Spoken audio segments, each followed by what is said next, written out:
no love. Welcome to Perfect Timing. Today, she's not just an actress, not just a runway director. She directs. I mean, the list goes on, honestly. I mean, she's... Producer, writer, actress. I mean, she just pretty much said it for me. I mean, welcome, the beautiful Sarah. Thank you, Ariel. I'm so happy to be here and to share whatever it is you're going to ask me, because I had gotten no questions in advance, so everything's going to be on the spot. Yes. I'm excited. Yes, very kind of on the scared. spot. So, how was your drive? It was good. I drive from New Jersey a lot, about 3 to 4 times a week to Lehigh Valley. I do have a lot of business partners here and a lot of projects in the works. So my heart is in the Lehigh Valley. I hope to move hopefully by April, May back here. Yeah, I lived in Lehigh Valley for about 10 years. Then I moved to California. And then when the pandemic happened, I came back to New Jersey. Yeah. That's awesome. So what was LA like? LA was gorgeous, as you may see or expect it to be. There's beaches, the weather's amazing, there's a lot of connections, but I was very short-lived. Yes. Because I was also traveling for work as a spokesmodel, so I was consistently in different cities, so I didn't really get to, I guess, set my roots there. Yes. And like many people say, everything happens for a reason. Maybe it was because I needed to come back home. Yeah. So what was it like being a spokesperson as a model? Spokesperson as a model. There we go. Yes. If I'm wording that right. Model. There we go. Sorry, I worded that totally wrong. But you get it. Yes. Being a spokesmodel is a lot of responsibility because you're not just the face of a product, you're also expected to speak eloquently and have product knowledge. So you do get a lot of perks, and they treat you like royalty. Like, we were so spoiled, and I miss that. I miss being spoiled by my companies, but it was an incredible journey, and I love it, and I miss it, and I can't wait to get back to work. That's awesome. So what do you like more? Runway directing or being the face? Being in front of a camera, I guess you'd say. Well, runway directing is not really at the top of my list. Mm-hmm. I'm a writer, I'm an actress, and I produce. Yeah. So those are the 3 things that I actually excel in. So between those 3 things, it depends. I love being in front of the camera, and I love bringing people's, words to life. Yeah. And I also like producing and directing, because then you have more creative control over the project. Yes. So they both have, I think, the equal balance of what I love to do. Yeah. So between producing and writing and being in front of the camera as an actress or a model, well, more of an actress, I think it's kind of even in the weights. When it comes to being a fashion runway director, that is something that, of course, I do love, but it's not like my passion, so to speak. I'm more about film than anything else. Film and skits or anything to do with to the film industry. That's awesome. So tell me more about Social Media Diva. What was it like behind the scenes? So Social Media Diva is a collaborative effort between myself, my production partner, Cuba Fernandez, and Tom Anto. Shout out to those 2 amazing individuals. They're so talented. And we are together building a great network of skits on Galga TV on YouTube. So working Social Media Diva is our 3rd video, and I think a lot of people loved it. They loved the realness of, there's a gist of realness in all of our characters, especially because I write the skits. Yeah. So there's a little bit of me in there, there's a little bit of Kate, because I know her, the real people that we are. Yeah. But then, of course, the exaggerated characters. And we have fun. We have fun creating them. We have fun coming up with the ideas. I have a ball writing them. And then it's really cool to see my words from paper to video come to life. Yeah. So what was it like writing it? Writing is something, it's hard to explain. I guess it's like painting for painters. It's when the mood hits, it's when everything feels right. It's when you just get that inspired thought, and you just run with it, and it just kind of one thing leads to another, and it just kind of self-writes from your imagination. So writing is something you can't force, definitely, and it's beautiful because it's coming from your imagination, and you bring it to life with a camera crew. Exactly. How long did it take you to write? Social Media Diva or what? Or my short Social film? Because I Media also have my Diva. short film. I have a few things. Social Media Diva, specifically, I think it took me, I don't know, I want to say. Okay, well, let's start first. So Social Media Diva originally was another idea that happened during quarantine. There was a 48-hour film challenge. Okay. And because everybody was quarantined, they were trying to advocate for filmmakers to not go stale. Yeah. So I was gonna submit it today. I wrote a script. It was actually about me and my sister. That's awesome. I think I wrote it since it was a 48-hour challenge. I wrote it that night, and we were supposed to shoot it the next day. So it's supposed to be a turnover really quick. Yeah. And then I was going to edit it and everything. So I wrote it that night. I don't know, it took me maybe 3 hours to perfect. Yeah. And then the next day we couldn't shoot it because my sister woke up with an eye infection. Wow. Yeah, she wears contacts and something, I think she slept in it, I forget what happened, but she had a bad eye infection, so she couldn't be in it. Wow. Okay. So Tom Antos, Scuba, and I were obviously writing skits. I wrote the first one, which was about MLM, you know, people trying to sell you, like join the MLM business. Yeah. Mm-hmm. Then I wrote one about COVID because that's something that's Yeah. really real. So it's Yeah. kind of like the people that are exaggerating, the people that don't really care. So I wrote that one, and then we were coming up to our third one. And again, writing is not something that just magically happens. You just sit down with a pen and paper and it happens. I was kind of hitting the wall, and I was like, oh my God, like, I can't think of anything funny. I was writing something like, I hate it. Yeah. I hate it. And then I looked at the script that I never did. I was like, if I just change a few things, I can probably make it work with Kate instead of my sister. Yeah. So the 48-hour challenge, the thing is they make you use specific things. And some of it was toilet paper, you had to say specific things. And you know, you had to use specific objects, specific characters, stuff like that. Yeah. So if I threw that all out the window and I just went with the idea of this girl who was always on social media like I am right now, Yeah. and her friend or her sister who's like, oh my God, girl, like stop, nobody cares. Then I turned that script into what Social Media Diva is. So that 3 hours of the original script, and then turning it into the Social Media Diva that I actually showed to the world, probably took me another hour, so 4 hours total.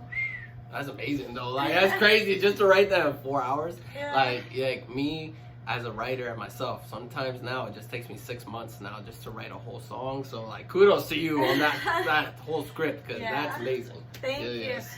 It's and every process is different, you know, because for example, Life Happens Then You Cry, that's the short film that I wrote and produced. It won audience favorite in New York Short Film Festival, and it's currently in film festivals. That one took me, again, a night to write. But I think it took me about, I want to say 5-6 hours total. Yeah. But it was over a night, then the next day I was like, all right, got it. But some scripts, like we're working on with my production partner, it takes a lot of character development. It takes building blocks to really get it right, especially depending what the kind of script it is. Yeah. And songs is the same way, because you know you want the bridge, you want the chorus, you want the feeling, and then maybe you have to cut it out, and you have to get that feeling ASAP. So it's a process. Sometimes, like Beyonce, I think wrote an album in one night. Yeah. But then the other albums took her years. So it depends. Yeah. That's just crazy to me. Like I still can't. I'm still baffled because you like could do that all in one night with all that pressure on, and then you just go execute. That's amazing to me. Aww. So walking down the runway, right? Like, what's your first thought? Okay, so I started walking down the runway when I want to say 16. Yeah. Full disclosure, I'm 34 now. I don't care. I don't care about revealing my age. So I was 16, and the first few times, super nervous. My palms were sweaty, knees weak, arms are heavy. No, seriously. That's exactly how I felt. Vomit on my sweater, mouth, spaghetti. It was nerve-wracking. I did not suspect that at all, y'all. You threw me off right there. That's good. Because that's how you feel. Eminem knows. And then you have one shot. Like literally. Literally, you have one shot. And it's funny because back in the day, I used to like hear Eminem songs hardcore. I'm like, he gets me. And he got me because that's during the time where I kind of started. And you literally have one shot. You have one walking the runway and out, and then you make an impression. So at first, it was very nerve-wracking. And I didn't have my swag yet. I didn't have that confidence yet. But after building that and building the relationships and just owning who I was as a model, that really helped me develop confidence. So walking down the runway as an inexperienced model, super nerve-wracking. Yeah. Walking on the runway as an experienced model, I felt like I was on top of the world. That's amazing. Yeah. So it's like a big jump, I So bet, big. from there to there. How was it, like, with Oscar? So Oscar and I knew each other from, the Latino market is very small. Like, we all know each other, whoever's hustling and grinding in the world.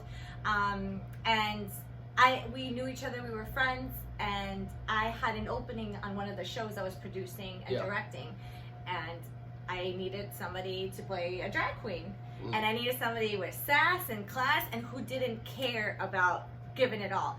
So Oscar came to me and he auditioned and he said, I want to do this. And he was so cute and he just has the sass and he has the walk. And I was like, this is it. This is my gold right here. Yeah. So he joined our cast of As the Matzo Ball Turns, and we went to the Philly Fringe Festival and put the show on there.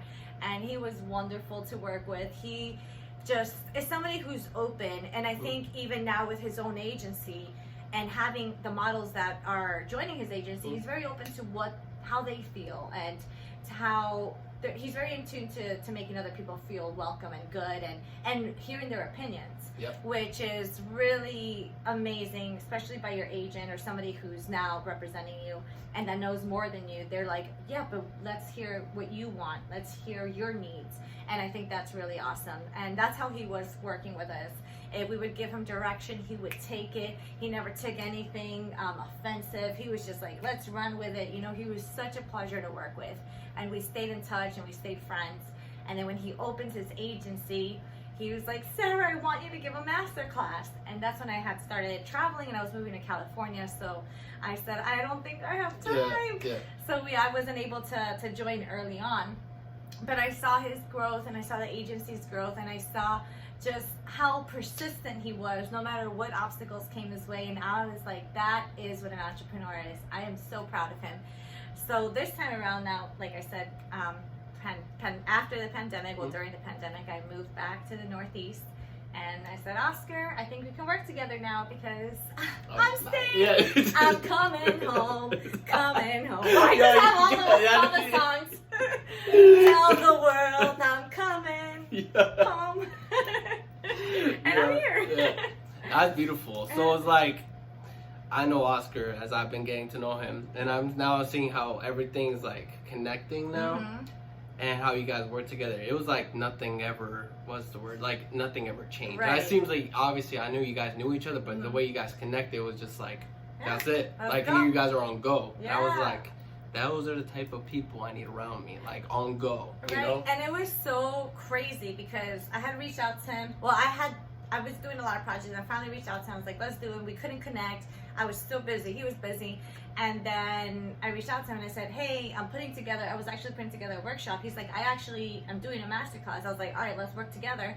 And now we're going to join forces and we're going to do an advanced boot camp that's going to knock the socks out of these models. We're going to train them. We're going to make them runway ready, print ready, commercial ready. It's going to be really awesome. So I'm excited about that. But the crazy part was that I was in talks with him, and February 14th is kind of, it's a sensitive point for me because I was with somebody for 10 years, and then after we broke up, every February 14th I'd been on the road working. Yeah. So for Valentine's Day, I never really thought about it. I was with my ex-fiance, and then I was on the road. I was distracted. I had friends I'd love. And this Valentine's Day, I was going to be quarantined in my house and, nowhere to go and no Valentine. I was just like kind of nostalgic. And Oscar was like, hey, we're putting together this boot camp, but why don't you come and direct the runway show? And I was like, sure, when is it? He was like, February 14th. I was like, yes! Get me out of the house! And I get to do what I love during, the most romantic day of the year. I said, let's do it. And that was just a sign, another sign from the universe that said, do what you love because that's what's going to provide you happiness. Amen to that. Yeah. You're preaching right now, sir. That's all I got to say. I happy days. Yeah. Oh, happy. out of all the models that you saw there, right? Excluding my girlfriend, my fiance. Gorgeous, by the way. Shout out to her. Ashley, you are. She's a honey. But you're lucky. thank you. Out of all of them, like, who do you see on the runway, and like you saw down the runway, who you thought will have not the most potential, but like you see, like, all right, they're going to go far in the first year type situation? So what I saw is Oscar has a very diverse group of models. Agreed. And yes. when it comes to modeling, something I had to learn too is not everybody can do runway, not everybody can do print, not everybody can act, and not everybody can do everything.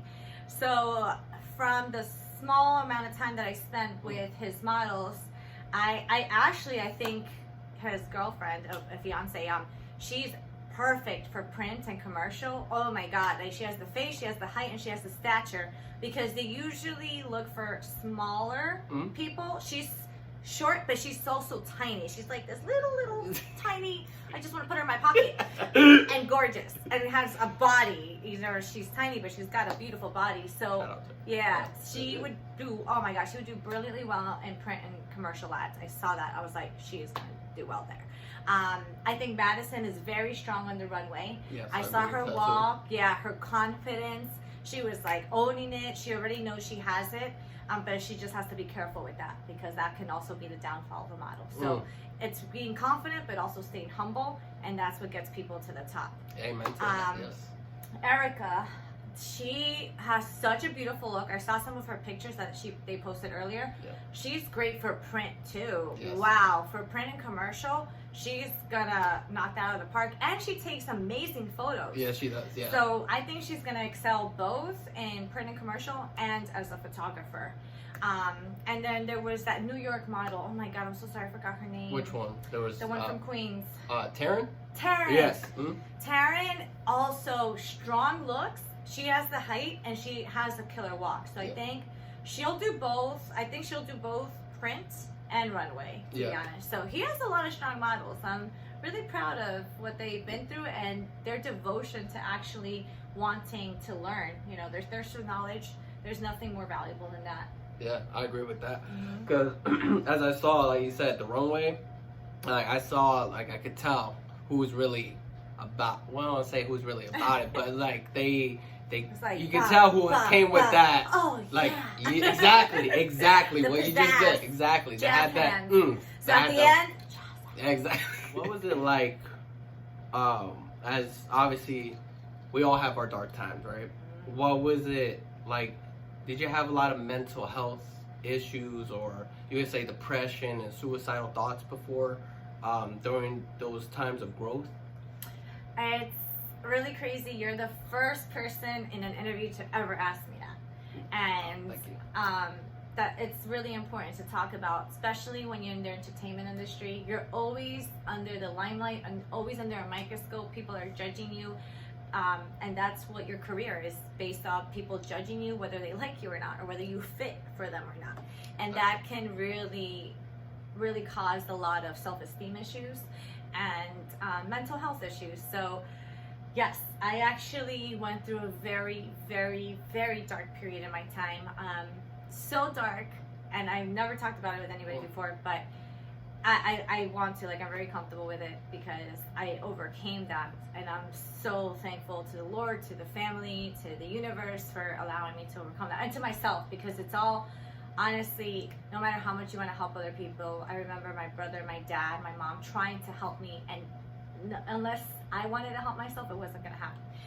So it was very dark. I think my depression started really early.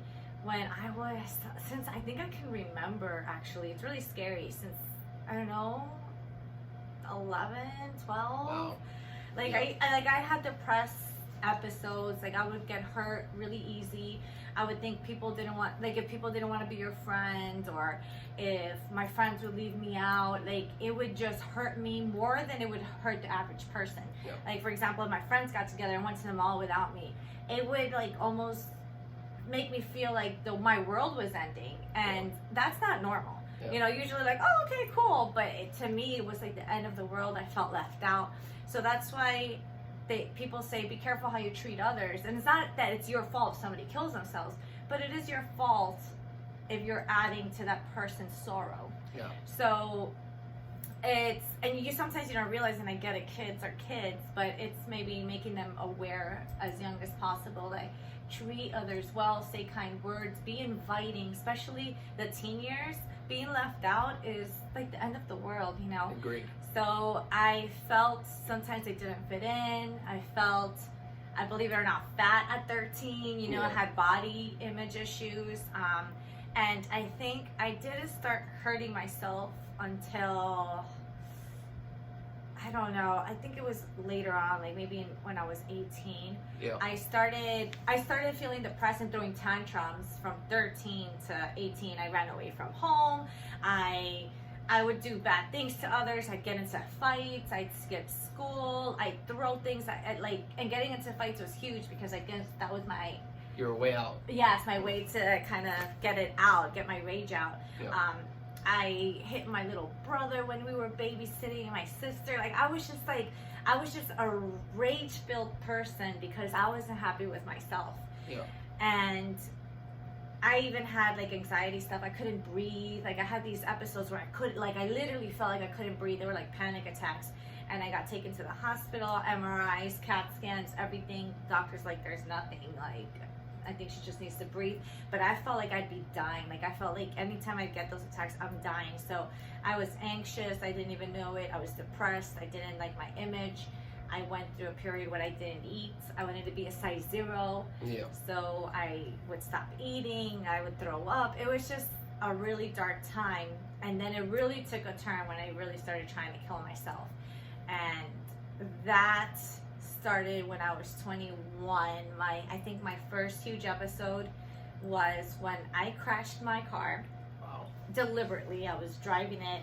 I was upset about my boyfriend, and I felt like because he didn't love me anymore, or because we were in a fight, that I was just like, nobody loves me, I'm better off. And I know that's a huge thought we have, is we're better off in this world, we're just a burden to people, and because we don't feel like we're loved, even though they're trying to love us their way, but we want them to love us our way. We want attention, basically. Exactly, yes. And yes, when people are like, oh, people that want to commit suicide just want attention. Yes. So give it to them, give them love. They do. That's exactly what it is. They need love. They need more attention than others.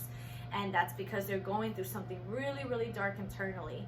And I was riding my car. I decided that time, I was like, you know what? I'm going to end my life this time. I'm done. I'm over it. And I just put my foot to the metal. And I went, I think it was 90 to 100 miles per hour. And then I crashed directly into the medium on 22. It was right, 378 where you're going to Bethlehem from the Blind Dot. So it was there, about to go to Allentown. And I just crashed, went over to the medium, went to the other side of the road. Wow. And crashed head on. And all I remember is waking up. And I didn't realize how bad everything was. I didn't have a seatbelt on. And I didn't go flying through the windshield. Wow. Because my knee, I used to drive like this, like an old lady. So my knee literally stopped me from flying out the car. My knee, this whole thing was black for months. Black. It was bad. I'm surprised I didn't shatter it. But it stopped me. I went back, and all I remember is waking up and seeing the ambulance lights, and then seeing my windshield, it was crashed in. Yeah. And all I remember is the paramedic opened the door, and I was like, no, I'm fine. I'm fine. My parents are going to kill me. I just got to get home. And they're like, you can't drive. I'm like, no, it's just the windshield. It's because I didn't realize what I just did to my life. I almost died. And they were like, you ain't going nowhere. And I was like, no, I'm fine. And then all of a sudden, I just passed out. And then the next thing I remember is them putting me in the ambulance, and I'm like, no, I'm fine. And then they were trying to put the tubes on me, and I grabbed the tube. I was like, no, what are you doing? There's nothing wrong with me. I didn't see myself how I was, I was just in a state of panic. And then the next thing I remember, I woke up, and they're trying to, I guess, see where else I might be hit. So they're cutting through my clothes, and all I remember saying, that's a Victoria's Secret bra, please don't cut it. It's $50. And then I passed out again. Wow, that's the first thing. that's I'm like, that's Victoria's Secret. Don't cut it. And then I pass out again, and then I just remember. Well, before that, I just remember my mom and my dad. They're calling me into this room, and I just see my mom and dad, and they're crying, and they're looking at me. They're like, "Oh my God!" And I hear them saying stuff. I don't know what it is, but I see the pain in their eyes, and I'm just like, "What did I almost just do?" And long story short, the city of Bethlehem sued me. Wow. For hitting the medium. Wow. They were Alright. like, "I need $1,000." So I was like, "Seriously? Well, I almost wow. died, and I gotta pay the city." No, that's to me that's insane. Yeah. Honestly. Yeah, so I got a ticket for not wearing my That's messed seatbelt, Yeah. for reckless driving, and for causing damage to city property. Yeah. And what really impacted me too, I think, was when I went to the courthouse, the guy that saw me do it, who called the cops, he ran out to me and hugged me. He's like, "I can't believe you're alive." He was like, he said he stopped dead in his tracks. He couldn't believe what he just saw. And thank God that somebody else was on the road, because this was like midnight. It was like isolated, and he called 911. So that's why I was saved too. Wow. Yeah. So that really, when I woke up, I was like, what did I just do? What am I doing? God gave me another chance, because I could have died, literally could have died, and I was going to make that happen. And God said no. You know, he was like, "You still got a life to live." And just seeing the pain in my parents' eyes, you realize that when you kill yourself, you're not just hurting yourself. You're hurting your mom, your dad, your siblings. My sister, who's younger than me, 8 years younger, she was bawling, and I was like, I don't ever want to be somebody she feels bad for. Yeah. I want to be somebody she admires. Exactly. And my brother too. And I think that's when I changed my mindset. It took a couple years after that. I was really trying hard, but I did try one more time to kill myself with some pills, but it didn't happen. And then finally, that's the moment when I realized, like, I really want to be an example. I'm the oldest sister. I have a young brother. I have a young sister. And again, I don't ever want them to feel bad for their older sister. Yeah. Or be like, I'm going to have to take care of her one day if she has a drug problem, because that's where she's going. Even though I never did drugs. Yeah. It just wasn't, but like, that's where you go. You know, you start trying to find an out. Like, I don't want them to ever think they'd ever have to take care of me, because that's my job. I want to take care of them. So I think my brother and my sister were a huge inspiration to me, just getting better and being who I'd want them to admire, you know? Oh. Yeah, Man. It's sweet. Man, I got me. Like, yo. Yeah. Sorry. Love you guys. Yeah, so it's like your journey. I felt like the journey of your depression. I'm glad you're out of it. Thank you. Yes, because like I said, I know exactly how you feel. Just put in my story short, mine was just with a knife, so I know what it's like to face, you know, death. That makes sense. Looking to, are you not an advocate, but like, do you preach about that? Or, so I say not preach, there we go. You talk about mental health a lot as well? To be honest, I don't talk as much as I should. I think just because I feel like there's an oversaturation of people talking about mental health and mental health, and I just don't want it to be lost in the I want it to be impactful. But whenever I can, and I'm having deep conversations, or especially in my workshops that are going to come up, anybody that's willing to listen and have a real conversation about it, I will. Like you asked me, and I'm so glad, because it is something to put out there. It is something that's real, and something that a lot of people battle. And you don't see it. It's not like they show in the movies or in the pictures where you're in a corner by yourself and, you know, rocking or crying. You're out there. I was modeling, I was acting, I was happy, but then inside it was dark. And the only way to describe it, I guess, is before I got better, and it all took me basically rewiring my brain. It was dark. Like, the thoughts were just dark. I felt like it was a cloud over me. And when I started doing things to make it better, the one thing I did was anytime a dark thought would come, or I'd feel like somebody didn't appreciate me, because I think that's the number one thing, is when we feel unappreciated. We're like, oh, nobody loves me, nobody appreciates, and then we start thinking like, I'm not worthy, I'm not this, I'm that. So when I started doing this, that every time any dark thought would come, somebody would say something to me that would hurt me. Instead of getting hurt, I'd be like, what can I do to make that better? Yeah. So somebody would say something, or somebody would make me feel something, I'd stop the thoughts of bad thoughts, and I'd be like, okay, what can I do right now that'll make me feel better? I'd either learn something, I'd watch something funny if I was in the mood, I'd write, I'd like look for auditions. So instead of letting that feeling overwhelm me, what I do is, what can I do productively that's going to get me to my goal, make that whatever made me feel bad better. Maybe I'd go to the gym, maybe, you know what, I'm going to do some exercise, you know what, I'm going to go outside, I'm going to go for a walk. It depends on the mood and everything, but I did that as a practice. Anytime a bad thought would come, I just stop it and do something positive instead. And it's not easy, but it took me, I think, for it to be like second nature, maybe like about a year or a little bit over. And now it's second nature to me. It's crazy how the things that people say don't even bother me anymore, or if I hear something, or I don't feel, if my friends don't invite me, or my friends don't do this, or my family does something, I don't feel undervalued. I just feel like I value myself, and those who want to be around me will, and those who don't won't, and I'm still gonna live my beautiful life. You know, life is beautiful. There's so many experiences. So if somebody's not valuing you, you just mosey on over, you know, and be happy. And like I said, it took me about a year and a half of practice. It takes practice. It's not easy, but you have to be consistent with it. Exactly. I had to be, every time a dark thought would come, I'd just be like, okay, what can I do that's positive? What can I do that's going to make me happy right now? And I do it.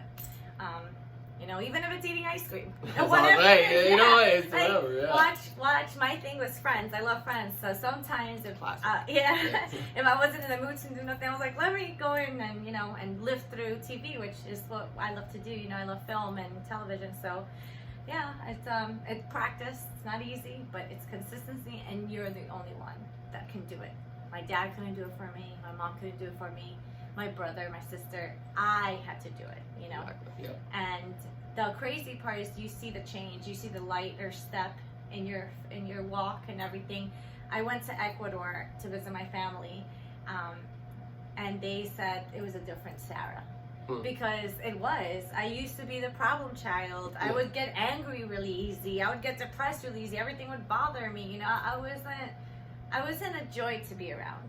And once I was able to dominate my life and take over my dark thoughts, they were baffled. They were like, you're a different person. And I was, you know, and you can change. But I had to want it, and I had to do it. So find that inspiration. Mine was my brother, my sister. Find something that's worth being better for, whether it's your kids, your boyfriend, your fiance, your parents, whoever you want to make proud. Use that as inspiration, you know? Exactly. What's some advice you can give to, and because you do everything, everything that you do, for everything that you do, what's some advice that you can give them? To entrepreneurs? Everything that you do. Like I said, everything, just in general. So, I've been an entrepreneur, and by that I mean I haven't clocked in since, I want to say, 2013. What are we, 2021? That's 2021. 8 years. I haven't clocked into work for 8 years. And what that took is courage, determination, and a lot of sacrifice. So the first few years, you have to be okay with not getting your nails done, not getting your hair done, buying the simple makeup, having simple wardrobe, knowing you're not going to buy the latest fashions, just having, you know, I have my good suit, my good dress, a good heel, good, you know, like your basics, have that set before you leave your job, and know that this is what I'm going to live off the next 3-4 years, or I mean 1 to 3 years, because that's when it takes, because you have to build a pipeline, you have to build clients, you have to build consistency in any business. That's any business, whether it's a model, actress, or a startup. So being okay with lots of sacrifice, knowing you're not going to eat out. I didn't eat out for, I want to say 2 years. I didn't go out. I couldn't go out drinking. I couldn't go out to the club. I spent that money. You know, you have to know the sacrifice is going to hurt.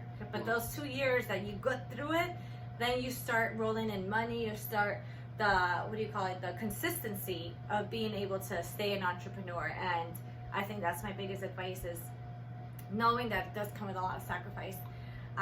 Not just monetarily wise, so being smart about it and frugal, but also long nights or early days, and not getting drunk because you miss out on opportunities, not doing drugs, like just being vigilant at all times and being ready for an opportunity when it comes your way.